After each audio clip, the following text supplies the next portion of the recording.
Olá, caros estudantes da Engenharia de Computação, estamos em mais um encontro e nesta oportunidade o nosso objetivo é trabalhar alguns elementos que fazem parte da formatação do relatório de atividades de estágio. Não importa se é um relatório parcial ou um relatório final. O fato é que existe em toda instituição de ensino formalismos e algumas informações que devem estar estruturadas, formatadas.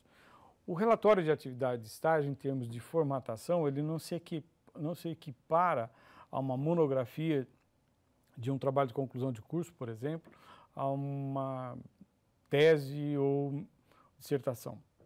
Mas o fato é que ele tem que ter um certo rigor. A linguagem também não precisa ser necessariamente a linguagem pura, acadêmica, né?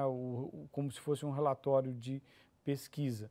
Mas eu preciso sim ter uma linguagem mais formalizada, né? Com termos que estejam tanto associados a uma linguagem empresarial, organizacional, mas também à academia, porque o relatório de atividades de estágio, ele é um documento que é da instituição de ensino, mas é também um documento que é da organização que concede o estágio.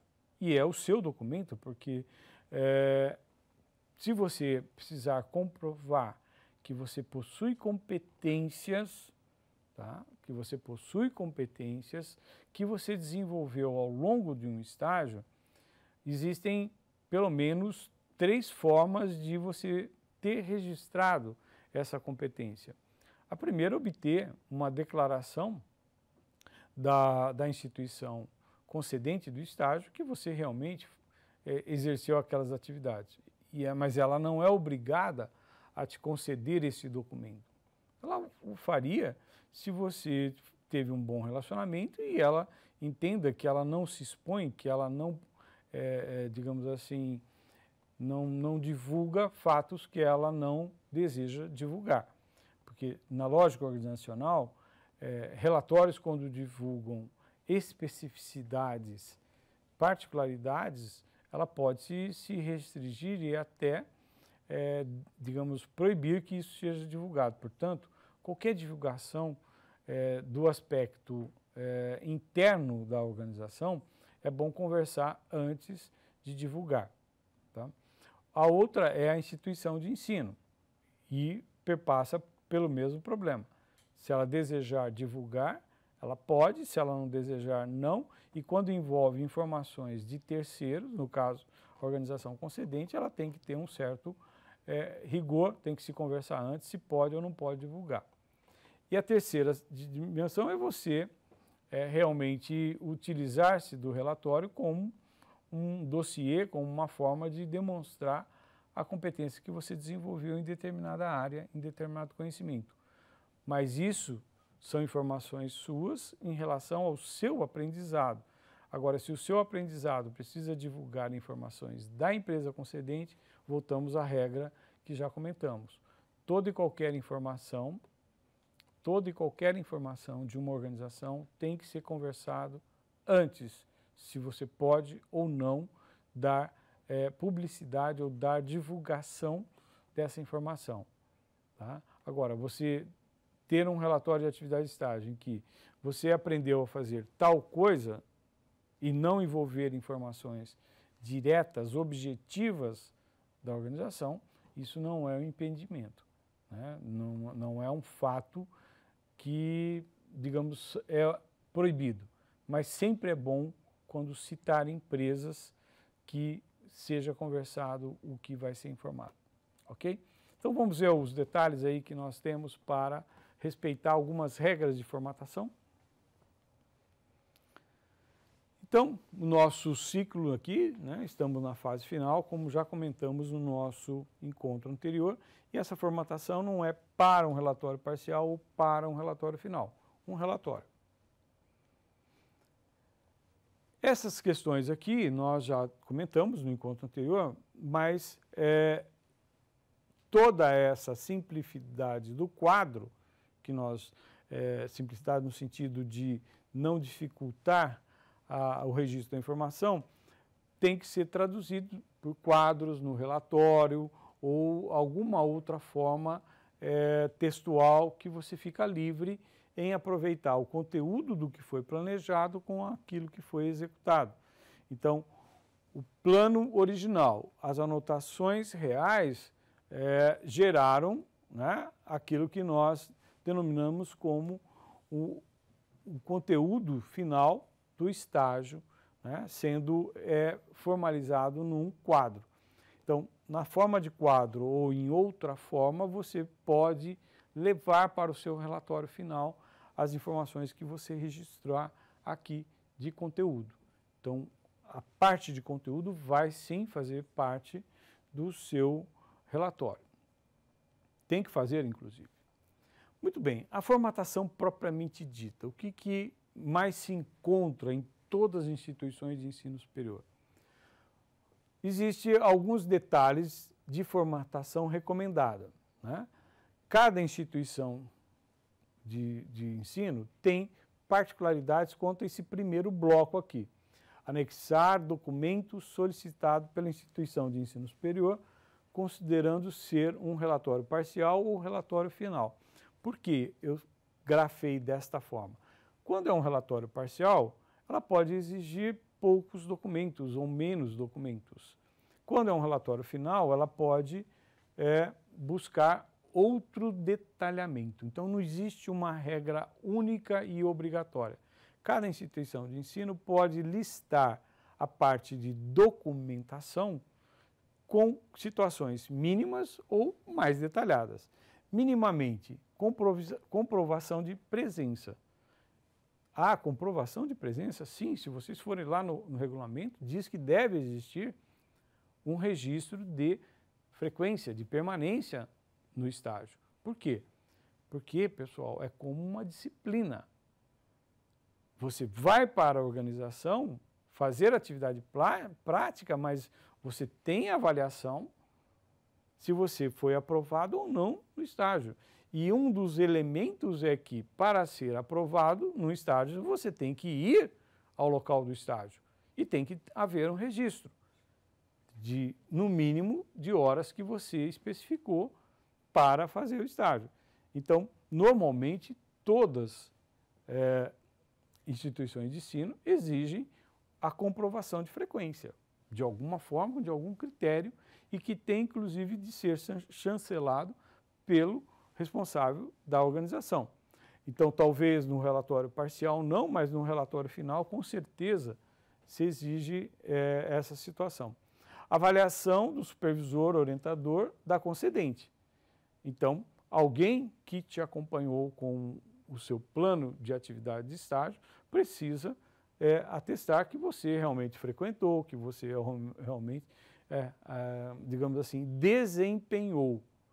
E uma instituição de ensino pode, inclusive, pedir que o responsável da empresa, da concedente, emita um parecer circunstanciado. Isso é comum em muitas universidades, exigir que aquela pessoa que ficou ao seu lado, que supervisionou, emita se você realmente fez isso ou fez aquilo, enfim, ela dá parâmetros para que essa pessoa faça uma avaliação do seu desempenho. Termo de rescisão de estágio, isso às vezes é exigido, às vezes não, depende da instituição, mas o fato é que é necessário que, da mesma forma que você faz um termo de compromisso, né, isso tem que formalizar também o processo de finalização. Isso é denominado termo de rescisão. Né? Então, o termo de compromisso estipula um prazo, início e fim, mas a efetivação do desligamento normalmente se pede. Tá? E talvez outros, eu coloquei aqui, outros documentos que cada instituição de ensino vislumbre de acordo com as suas regras acadêmicas, né? Além das regras impostas pela legislação de estágio. Tá? Então, nesse aspecto, vocês fiquem atentos que, com certeza, a Univesp vai detalhar tudo que ela pede para que vocês apresentem como documentação. Tá? Ela tem a liberdade de trabalhar isso de acordo com o seu entendimento administrativo desse processo. Ok? Bom, e a segunda situação de formatação que a gente está recomendando é vocês ficarem atentos, inclusive, ao formalismo que será solicitado pela Univesp. Né? Isso não é uma expressão de que a Univesp exige que seja assim. Retifico, não é uma exigência da Univesp. Na verdade, é uma, digamos assim, colocação do que eu entendo como mínimo de formatação, que é comum a muitas instituições de ensino superior, essa exigência mínima. Tá? Ela pode exigir mais detalhamento? Pode. Então, fiquem atentos à prescrição de formatação propriamente dita do texto para que vocês cumpram a bom termo o relatório final. Então, aqui eu peguei um pouco do que eu entendo como um relatório de pesquisa ou um relatório final. Inclusive, vocês têm habilidades de formatação de relatório, porque já fizeram vários relatórios de projeto integrador. Então, esse rigor de formatação não é uma novidade para vocês. Então, não precisa ser tão acadêmico, tão científico, mas precisa-se ter cuidados de formatação. Tá? Então, o que eu tenho que ter? Todo relatório prescreve estilo gráfico de redação. Formato, tipo de letra, tamanho, fonte, espaçamentos, margem, alinhamentos, etc, etc. Então, isso daqui é muito comum em qualquer tipo de relatório. Divisões, seções, capa, folha de rosto, isso é normal. O que é opcional? Dedicatória, agradecimentos, etc. O resumo, listas, também opcional. Então, tudo isso aqui, cada instituição de ensino prescreve como elemento do relatório. Né? Seguindo aqui, o sumário, tem instituição que exige, tem instituição que não. A introdução, que ela serve para contextualizar toda aquela situação, toda aquela vivência que nós falamos do plano de atividades. Então, ela vai ser muito importante, todo aquele questionamento do plano de atividades, como que nós contextualizamos aquele plano de atividades. E aí eu construo a introdução. Então, todo aquele cuidado com o plano de atividades, ele deve estar formalizado e registrado por vocês aqui no relatório com a introdução.